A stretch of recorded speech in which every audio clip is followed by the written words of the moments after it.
పితా పుత్ర పవిత్ర ఆత్మ నామమున ఆమేన్. క్రీస్తునాథనందలి ప్రియ దైవబిడ్డలారా, మరియమాత పూజిత మాస వాక్య ధ్యానాంశానికి, తల్లి మరియమ్మ గారికి అద్భుతాలకి మేమందరిని కూడా ప్రేమతో యేసు నామములో ఆహ్వానిస్తూ ఉన్నాను. దైవబిడ్డలారా, మొదటి రోజు నుంచి ఈ రోజు వరకు కూడా తల్లి మరియమ్మ గారికి అద్భుతాలని ప్రతినిత్యం కూడా మనం ధ్యానిస్తూ ఉన్నాం.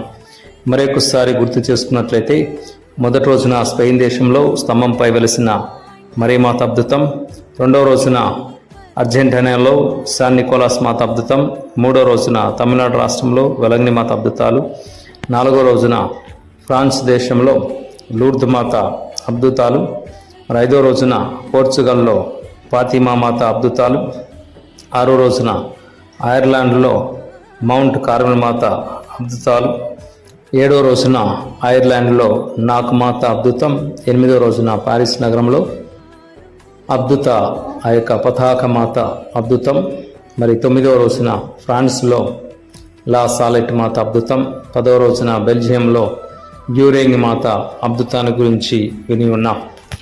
అదే విధముగా నిన్నటి రోజున తల్లి మరియమ్మ గారు బానెక్స్ మాతగా, మరి పేదల మాతగా ఆ యొక్క బెల్జియం దేశంలో అద్భుతాన్ని గురించి విన్నాం. ఈ రోజున ఈ యొక్క జపాన్ దేశంలో తల్లి మరియమ్మ గారు ఇదిగో మనందరికి కూడా తన యొక్క అద్భుతం ద్వారా అకితా మాత అని పిలువబడిన అద్భుతాన్ని గురించి ధ్యానించుతూ ఉన్నాం. ఈ యొక్క అద్భుతాన్ని ఒకసారి మనం ధ్యానించుకున్నట్లయితే, జపాన్ దేశంలో తల్లి మరియమ్మ గారు అకితా అనే నగరంలో ఇదిగో ఆమె దర్శనమిచ్చిందని వాక్యాలు సెలవిస్తూ ఉన్నాయి. చరిత్ర గుర్తు చేస్తుంది. 1973 సంవత్సరంలో ఆగ్నేస్ ససఘావా అనే ఒక బధిర అంటే చెవుడు కలిగిన సన్యాసినికి తల్లి మరియమ్మ గారు దర్శనమిచ్చారు. ఒక చిన్న మఠంలో మరియమాత కొయ్య విగ్రహం ఉంది అని, ఆ విగ్రహం అద్భుతంగా ప్రకాశించడం ప్రారంభించింది. ఆశ్చర్యంగా ఆ యొక్క విగ్రహం కుడి చేతి నుండి ఆ యొక్క రక్తం కారడం చూసి ఉండడం, మరి ఆ యొక్క కంటి నుండి నీళ్లు కారడం అక్కడ వారు గమనించారు. ఈ యొక్క అద్భుతం దాదాపుగా 101 సార్లు జరిగింది అని, ఈ యొక్క విగ్రహం కన్నీళ్లు కార్చిందని శాస్త్రవేత్తలు కూడా ఆ రక్తాన్ని పరీక్షించి ఇది నిజమైన మానవుడి యొక్క కన్నీళ్ళని గుర్తు చేశారు, మరి రుజువు చేశారు.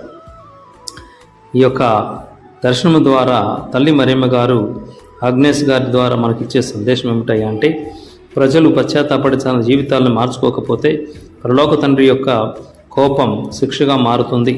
కాబట్టి అగ్నివర్షం రాబోతుంది. ఈ సందేశాన్ని బట్టి మా అందరం కూడా పాప జీవితాల నుంచి ప్రక్షాళన గావించబడి పశ్చాత్తాప హృదయంతో దేవుని వైపు మారాలని గుర్తు చేస్తుంది.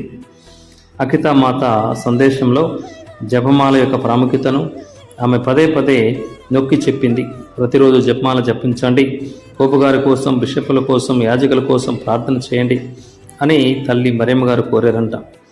ఆ యొక్క సాతాను సభలోకి, ముఖ్యంగా సంఘంలోకి ప్రవేశించిన విభేదాలు, వాటన్నిటిని కూడా మనం విడనాడి దూరంగా ఉండి దేవుని యొక్క అద్భుతాల ద్వారా, దేవుని యొక్క అనుగ్రహాల ద్వారా ఇదిగో కొన్నాళ్ళకి మళ్ళీ మనందరం కూడా ఒకటిగా అవుతామని చెప్పేసి చెప్పిన ఆ యొక్క సందర్భాలు, ఆ సందర్భంలోనే కొన్నాళ్ళకి ఆజ్ఞేసుకున్న చెవుడు అద్భుతముగా నయమైంది. ఈ దర్శనాల సత్యానికి దర్శనముగా నిలిచిపోయింది. అకితా మాత కన్నీళ్లు మన పాపాల పట్ల ఆమెకున్న దుఃఖాన్ని సూచిస్తున్నాయి. ఒక తల్లి తన బిడ్డలకు నాశనం అవడం ఎప్పుడు కూడా ఇష్టపడదు. అందుకోసమే ఈ యొక్క అద్భుతం ద్వారా మనందరికీ హెచ్చరిక చేస్తుంది. పశ్చాత్తాప హృదయంతో దేవుని వైపు మారాలని గుర్తు చేస్తుంది. ప్రార్థనలో ప్రతినిత్యము మనందరం కూడా అప్రమత్తముగా ఉండాలని కోరుతూ ఉన్నారు. కాబట్టి ప్రియ దైవబిడ్డారా, తల్లి మరియమ్మ గారి యొక్క కన్నీళ్ల ద్వారా మన యొక్క జీవితాల్లో ఉన్న కష్టాలు, బాధలు, హింసలు, పాపాలు అన్నిటి కూడా దేవుని యొక్క అనుగ్రహాల ద్వారా వాటికి కావలసిన శాంతి, సమాధానాలను, పాపాలకు ప్రాయశ్చిత్తం పొందుకునే గొప్ప భాగ్యం కోసం తల్లి మరియమ్మ గారి ప్రార్థన సహాయం కోసం భగవంతుని వేడుకుందాం. ప్రభువైన దేవాదేవుడు మనందరిని ఆశీర్వదించాలని, దైవకృపలో ముందుకు నడిపించాలని త్రిత్వాక సర్వేశ్వరుని వేడుకుందాం. ప్రభు మీతో నుందురుగాక, మీ ఆత్మతో నుందురుగాక. సర్వశక్తిగల సర్వేశ్వరుడు పితాపుత్ర పవిత్ర ఆత్మదేవుడు వాక్యాల ద్వారా మనందరినీ దీవించుదురుగాక. Amen. Praise the Lord. Hallelujah, hallelujah, hallelujah.